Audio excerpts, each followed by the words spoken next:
په ملک کې د روان سیاسي اړیګړي احتجاجونو او د ګرانۍ په وجه که په نورو روزګارونو اثر پرېوتی دی نو دغه شان د وچې میوې روزګار هم متاثر شوی دی. په ضلع دیر کې په کافي تعداد کې د نور پیداوار سره سره د اعلی قسم وچه میوه هم پیدا کیږي، کم چې د ملک د مختلفو حصو سره سره د دنیا نورو ملکونو ته هم لیږلی کیږي. ولې د دغه ځایي دکانداران وایي چې موجوده حالاتو په وجه د تیر کلونو په نسبت دې کال د وچې میوې خرڅ کافي کم شوی دی. نن سبا چې کومه ده د ډرای فروټ استعمال هغه څنګه موسم هم ده، خو ډرای فروټ استعمال چې دن دا بیخي کم شوی دی. کاروبارونه باندې هم ډیر زیات اثر غورځېدلی دی د احتجاجونو د وجې نه، او په ملک کې د اړې ګړې د وجې نه ډېر کاروبارونه چې کوم دي نو هغه ډاون شوي دي. د ډېر چې کومه میوې دي نو دا ډېر زیات زبردست او ډېر زیات ایون دي، خو د هغې استعمال به مخکې ډېر زیات و. که د دې ځای کې غوزان زه تاسو ته ووایم، که د دې ځای کې نور ډرای فروټ زه تاسو ته ووایم، توتان شو پکې، د دې ځای کې ډېرې ښې ښې میوې دي چې د هغې استعمال به مخکې ډېر زیات سوی و، خو د ملک د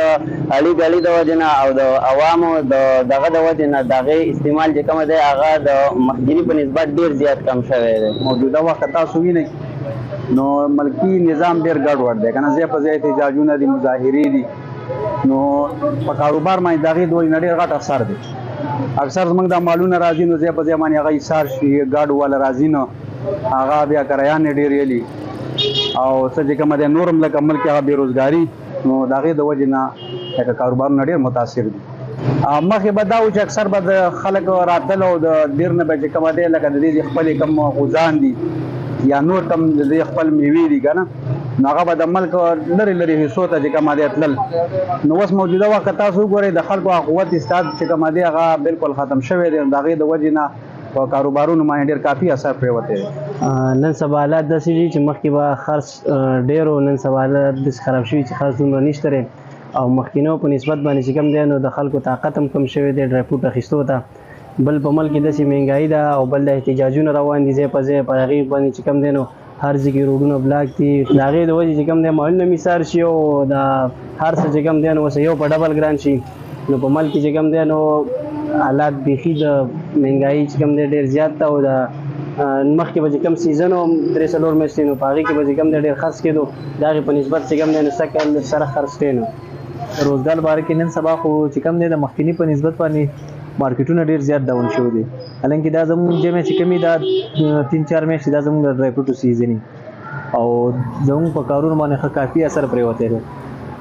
د مخکینی په نسبت باندې تقریبا چې دا 3-4 سال وشو د هغې په نسبت باندې اوس حالات ډېر زیات کمزوري شوي دي. یو طرف ته مهنګایي ده، سیزونه ډېر زیات ګران شوي دي، بل طرف ته خرڅ یې کم شوی دی، نو په موږ باندې په کاروبارونو باندې په هر څه باندې ډېر زیات اثر پرېوتی دی. د خلکو هغه شانتې وس هم نشته، دا مخکې به چې دا ورځې به شوې زیات خلکو روټین لپاره به هم د کور د استعمال لپاره هم ډرای فروټ ډېر زیات خلکو وړه، اوس چې ډېر زیاته مجبوري نه نو څوک دغه نه کوي، په کاروبارو باندې انتهایي اثر پرېوتی دی.